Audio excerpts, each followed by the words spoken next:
మన Indian government తనకు నచ్చిన వ్యక్తుల కోసం దేశాన్ని నాశనం చేయడానికి కూడా వెనకాడదని మళ్ళీ ప్రూవ్ చేసుకుంది. ఈసారి మాత్రం స్ట్రాంగ్ బీజేపీ సపోర్టర్స్ కూడా గవర్నమెంట్ తీసుకొచ్చిన E85 and E100 ethanol blended ఫ్యూల్తో అస్సలు సంతోషంగా లేరు. 100% ఇథనాల్ తీసుకొస్తారంట. మిత్రమా, నేను ఎక్స్పీరియన్స్డ్ మెకానికల్ ఇంజనీర్స్ తో అడిగి తెలుసుకున్నా, ఒకవేళ పెట్రోల్లో ఇథనాల్ కలిపితే బైక్ ఇంజన్స్ అయినా కార్ ఇంజన్స్ అయినా తుప్పు పడతాయి, మైలేజ్ తక్కువ, అసలు ఇంజన్లే నాశనం అయితే అంట. ఒకవేళ దీన్ని ఇంప్లిమెంట్ చేస్తే యువకుల నుంచి, మిడిల్ క్లాస్ పీపుల్ నుంచి చాలా వ్యతిరేకత వస్తుంది. 2029 ఎలక్షన్ల ఈ విషయం చాలా పెద్ద ఇంపాక్ట్ క్రియేట్ చేస్తుంది. అసలు పెట్రోల్లో ఇథనాల్ కలపడం అనేది ఒక పెద్ద బ్లండర్. ఈ బిల్ని హోల్డ్ చేస్తే చాలా మంచిది. మిత్రమా, నాకు అన్నిటికన్నా దేశం ముఖ్యం, దేశమే ముఖ్యం. లిటరల్లీ పెట్రోల్లో E20 పోస్తేనే నా బైకులు సపోర్ట్ చేస్తాను, బైకులు చోక్ అవుతున్నాయి, యాక్టివ్గా నాశనం అయిపోయింది. E85 అంట సిగ్గు ఉండాలనిపిస్తుంది నాకు లిటరల్. ఆ రోడ్ మినిస్టర్కి ఏంది కొడుకు లేదు, షుగర్ కేన్ మిల్స్ ఉన్నాయి, గట్టిగా పెద్ద పెద్ద షుగర్ కేన్ మిల్స్ ఉన్నాయి.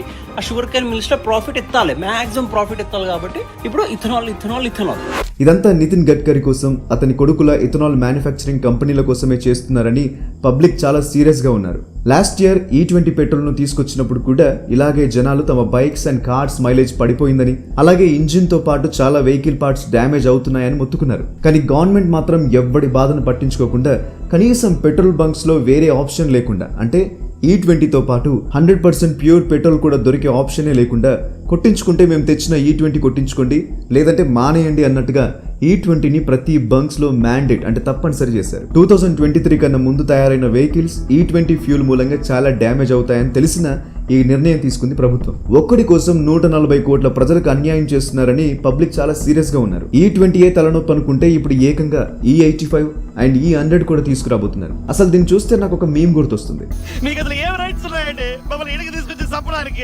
E20 తీసుకురావడానికి ముందు ఈ ఫ్యూల్ చాలా మంచిదని, దీనివల్ల మన దేశం లక్షల కోట్లు అరబ్ దేశాలకు తగలేయాల్సిన అవసరం ఉండదని, మన ఇంధనాన్ని మనమే తయారు చేసుకోవచ్చని, దీని మూలంగా వేల కోట్ల డబ్బు సేవ్ అవుతుందని, ఆ డబ్బును ఇతర డెవలప్మెంట్ పనుల కోసం వాడొచ్చని చెప్పింది గవర్నమెంట్. అంతేకాదు E20 ఫ్యూల్ మూలంగా పొల్యూషన్ తగ్గుతుందన్నారు, రైతులకు మంచి జరుగుతుందన్నారు, అండ్ పెట్రోల్ డీజిల్ ధరలు తగ్గుతాయని కూడా అన్నారు. కానీ ధరలు తగ్గడం పక్కన పెట్టండి, కనీసం ముందున్న ధరలకైనా పెట్రోల్ దొరకట్లేదు. నిజానికి గవర్నమెంట్ చెప్పిన దాంట్లో నిజాలు లేవని కాదు, బట్ ఈ ఫ్యూల్ వల్ల వచ్చే బెనిఫిట్స్ కంటే నష్టాలే చాలా ఉన్నాయి. ఈ E85 వల్ల పెట్రోల్ 10 నుంచి 20 రూపాయలు తగ్గింది అనుకుందాం, కానీ మైలేజ్ సంగతి ఏంటి?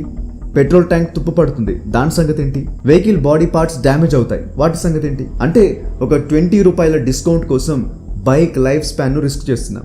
4 నుంచి 5 ఏళ్లు నడవలసిన బైక్ 2 నుంచి 3 ఏళ్లకి షెడ్కి వెళ్ళిపోతుంది. అయితే ఈ E85 అండ్ E100 అన్ని వాహనాల కోసం కాదని, ఓన్లీ ఆ ఫ్యూల్ కోసం తయారు చేయబడ్డ ఫ్లెక్స్ ఫ్యూల్ వెహికల్స్ కోసమే అంటుంది గవర్నమెంట్. దాని సంగతి కూడా చూద్దాం. సో గైస్, ఈ వీడియోలో గవర్నమెంట్ ఇథనాల్ పేరు చెప్పి మనకు చేస్తున్న అన్యాయాలేంటి, ఇథనాల్ అంత మంచిదైతే ఎక్స్పర్ట్స్ ఎందుకు వ్యతిరేకిస్తున్నారు, ఇథనాల్ ఫ్యూల్ వల్ల ఇండియాలో రాబోతున్న ప్రమాదాల గురించి, లైక్ వాటర్ స్కేర్సిటీ గురించి అండ్ ఇథనాల్ గురించి నడుస్తున్న కాంట్రవర్సీస్ అన్ని డీటెయిల్డ్ గా ఈ వీడియోలో తెలుసుకుందాం. గవర్నమెంట్ ఏది చెప్పినా నమ్మే గుడ్డి భక్తులు కాకపోతే వీడియోని లాస్ట్ వరకు తప్పకుండా చూడండి. నేను చెప్పేది నిజమో కాదో మీరే ఒకసారి ఆలోచించి డిసైడ్ అవ్వండి. ఇప్పుడు సోషల్ మీడియాలో ఎక్కడ చూసినా చాలా మంది డ్రైవర్లు ఈ ఇథనాల్ పెట్రోల్ వల్ల మా బైక్లు, కార్లు పాడైపోతున్నాయి, ఇంజిన్ మైలేజ్ తగ్గిపోతుంది, పర్ఫార్మెన్స్ దెబ్బతింటుంది అని తెగ గొడవ చేస్తున్నారు. ఇదంతా చూసి చాలా మంది ఇదొక పెద్ద స్కామ్ అని, ప్రభుత్వం కావాలని ఇలా చేస్తుందని తిట్టుకుంటున్నారు. కానీ ఇక్కడ మనం ఒక ముఖ్యమైన విషయం అర్థం చేసుకోవాలి. ఈ పాలసీ తప్పు కాదు, కానీ దీన్ని ఇంప్లిమెంట్ చేసిన విధానంలోనే పెద్ద లోపం ఉంది. ఒక మంచి ఉద్దేశంతో తెచ్చిన పాలసీని సరిగ్గా ప్లాన్ చేయకుండా తొందరపడి అమలు చేస్తే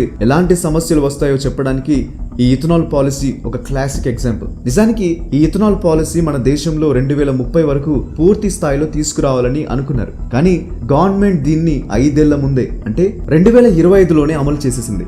ఏదైనా పాలసీని వేగంగా అమలు చేయడం మంచిదే, దానివల్ల మన దేశానికి దిగుమతులు తగ్గి ధరలు తగ్గుతాయని అనుకుంటాం. కానీ ఈ ఇథనాల్ విషయంలో మాత్రం దానికి పూర్తిగా రివర్స్ జరిగింది. వినియోగదారులకు ఖర్చు పెరిగింది, మైలేజ్ తగ్గింది, పైగా బంక్స్ లో వేరే పెట్రోల్ ఆప్షన్ లేకుండా పోయింది. అయితే చాలా మంది అనుకుంటున్నట్లు ఇదొక పెద్ద స్కామా అంటే కాదు.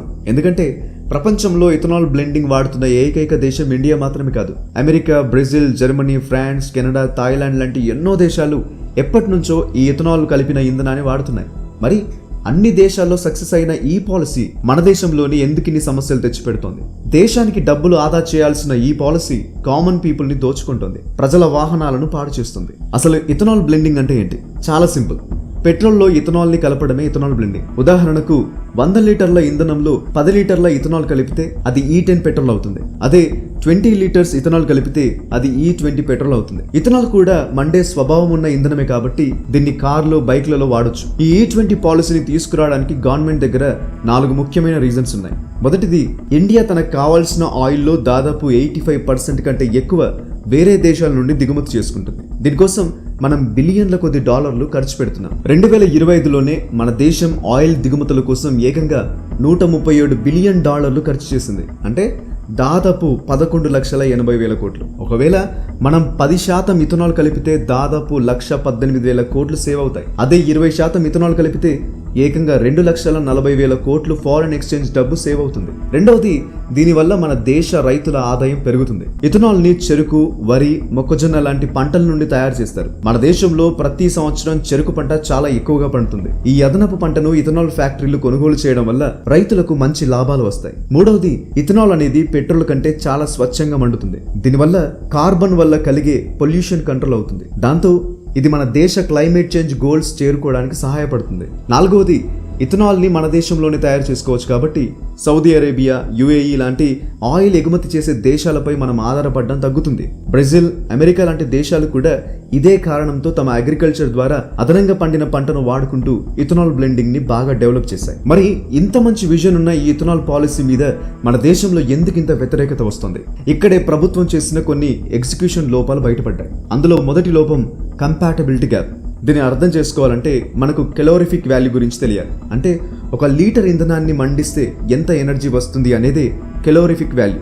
ఇక్కడ పెట్రోల్ కి కెలోరిఫిక్ వాల్యూ ఎక్కువ, ఇథనాల్ కి తక్కువ. ఇంకా క్లియర్ గా చెప్పాలంటే 1 లీటర్ పెట్రోల్ 32 మెగాజౌల్స్ ఎనర్జీని ఇస్తే 1 లీటర్ ఇథనాల్ కేవలం 21.1 మెగాజౌల్స్ ఎనర్జీని మాత్రం ఇస్తుంది. అంటే ఎనర్జీ డెన్సిటీలో దాదాపు 34% డ్రాప్ ఉంది. దీనివల్ల మీ కార్ లేదా బైక్ ఈ ఇథనాల్ కలిపిన పెట్రోల్తో నడుస్తున్నప్పుడు సేమ్ డిస్టెన్స్ ప్రయాణించడానికి ఇంజిన్ ఎక్కువ ఇంధనాన్ని మండించాల్సి వస్తుంది. అందుకే మైలేజ్ తగ్గిపోతుంది.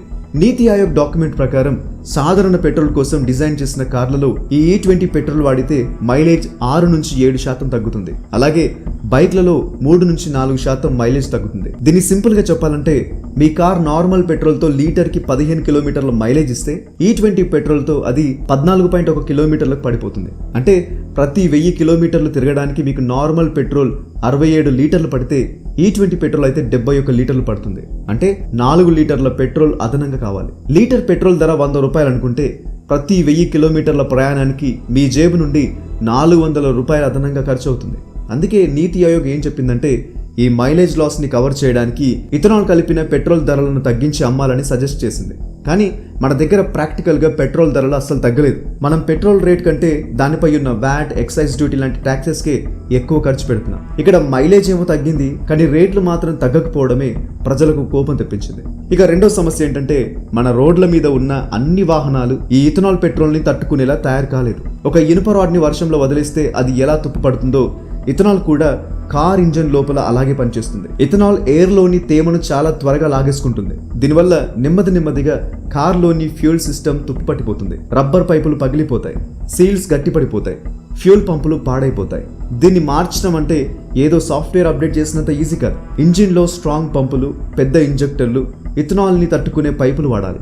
అందుకే నీతి ఆయోగ్ డాక్యుమెంట్ లో కార్ల తయారీ కంపెనీలకు E20కి తగ్గట్టుగా ఇంజిన్లను రీడిజైన్ చేయడానికి కనీసం 4 ఏళ్ల సమయం ఇవ్వాలని చెప్పారు. ప్రెసెంట్ మారుతి సుజుకి లాంటి కంపెనీలు పాత కార్ల కోసం 4 నుండి 6,000 ఖర్చుతో కూడిన E20 అప్గ్రేడ్ కిట్లను ప్లాన్ చేస్తున్నాయి. హీరో మోటోకార్ కూడా ఏప్రిల్ 2023 కంటే ముందు తయారైన బైక్లకు E20 పెట్రోల్ వాడాలంటే మార్పులు చేయాల్సి ఉంటుందని చెప్తోంది. అసలు ట్విస్ట్ ఏంటంటే ప్రస్తుతం మార్కెట్ లో E20 రెడీ అని అమ్ముతున్న కొత్త కార్లలో కూడా కొన్ని పార్ట్స్ మాత్రమే మార్చారు.